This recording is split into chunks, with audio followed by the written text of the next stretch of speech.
Hey everyone, welcome back to the YouTube channel for OCD recovery. I want to talk all about a behavior that gets a lot of humans and OCD and anxiety suffers into trouble, and that is indecision and analysis paralysis, the way it feels in your body. But I want to talk more about the action, which is you need to learn to make your own decisions on many things. Before I go any further, please email Phil at ocdrecovery.com to learn more about our subscription services. We have all different types of variations, from very, very severe bi-weekly all the way up to once a month. Gives you access to the webinars. We had a great webinar yesterday, about 120 people. Rob came for subscription people only. So we do these high-end webinars where every single mod is there, very in-depth, and it went 2 hours, that you only get access to if you're on subscription. Plus you get access to all the WhatsApp groups. Let's jump into it. Okay. We have way too much information. I always use an example like a teeter-totter on a playground. These ones. So we went from the world that I probably liked more, in some ways, not a lot of information. People could smoke on airplanes. There was not as much safety protocols. And humans do what they always do, is they pendulum swing too far the other direction. Just like you have someone who really struggled with addiction. This is just an example. They were believed in atheism, and then they went all the way to a born-again saved Christian, and they are an evangelist, and there's nothing wrong with that, but it's very much a 0 to 100 the other way. And now we have too much information, and everyone wants to know everything about everything. I mean, there are people I work with who are asking ChatGPT. By the way, I have a lot of friends who don't even have OCD who are doing stuff like this. Someone was in the cigar bar with me the other day, and they were bragging to me about how efficient they are because they asked ChatGPT on what to eat for breakfast and what shoes to wear for color matching. And I'm sitting there with my cigar, and I'm like, that's amazing. And in my mind, I'm like, we're fucked. We are so utterly fucked. I have no words to describe it. Humans at a mass scale are getting so dumb with their critical thinking skills. I have never used ChatGPT at all. Never. For once. Well, Nick, that's a mistake because you're going to get outdone by other people. No, I won't. No, I won't. No, I won't. My work ethic is too good. I'm too disciplined. You will not outdo me. You will not. You will not make as many videos as me. You will not have the human connection as much as I will.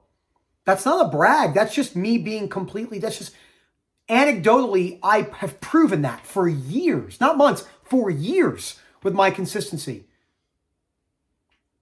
It's not what people think. There's going to be a lot of changes with AI, for an example, but we said the same thing about the internet.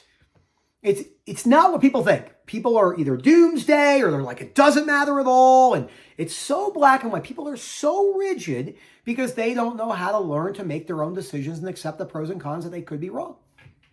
It's that insane out there right now. You don't need anyone's opinion on your relationship, per se, unless you're talking about belief systems. Because I tell people, I'm not telling you what you should or should not do in a relationship.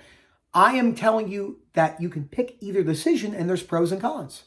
The problem with almost every dating coach is they're like, don't be with this person. Don't do that. Don't give up your values. It's all like, be with this person because of not. Where I am, you choose whatever life you want to live and there's consequences to your actions. And then we talk about the belief systems behind that.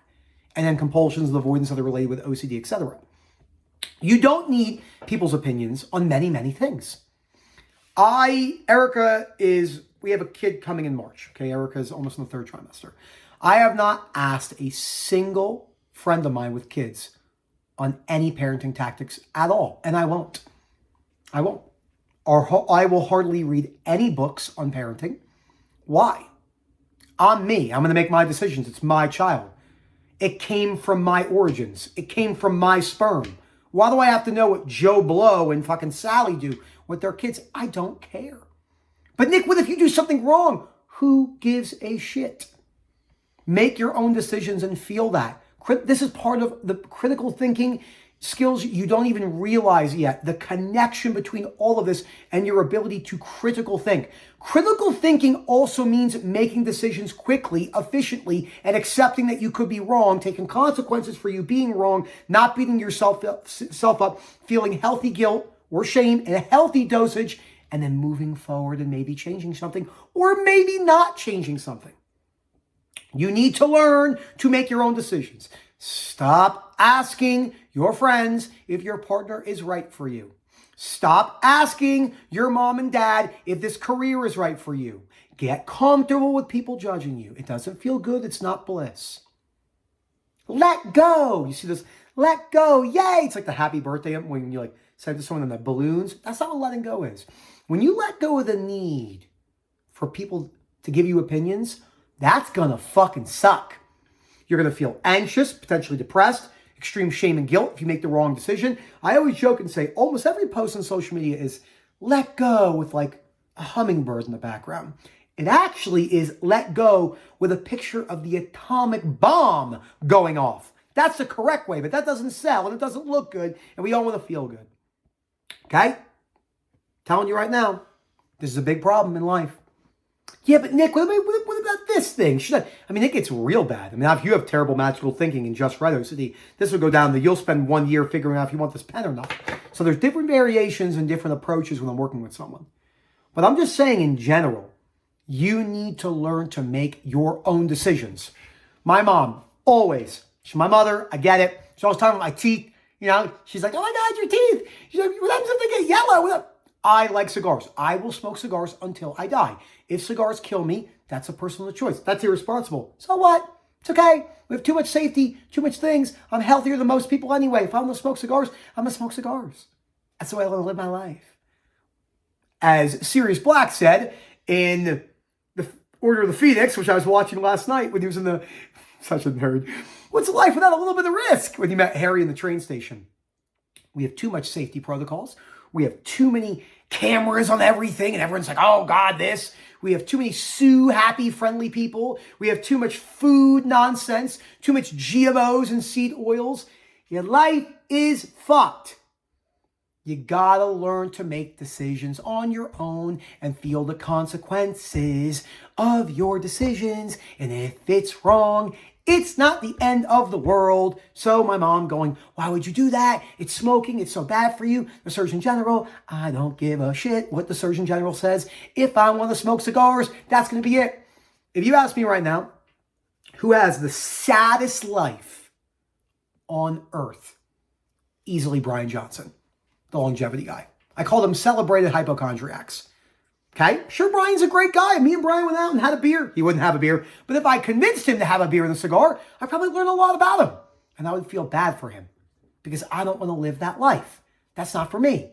I want to live my life by making my own decisions and reaping the consequences or the rewards. I think that is a mature way to live your life. It also has spontaneousness in it. I don't want to just live by this. You do whatever you want to do in your life. But again, learn to make your own decisions. There's pros and cons in all those decisions. You want to be married? You want to be monogamous? You want to live a valued life with the principles of a religion? There's nothing wrong with that. There's cons with that life. No, there's not. Yes, there are. There are cons. Yes, there are. That's a childish way to say it. You want to be single, polyamorous, sleep with 600 people? There's tons of pros in that. There's also a shitload of cons. There's a shitload of cons. You want to be homeless? There's pros of being homeless. Lack of structure, do whatever you want, nothing's binding you to it. There's a lot of cons.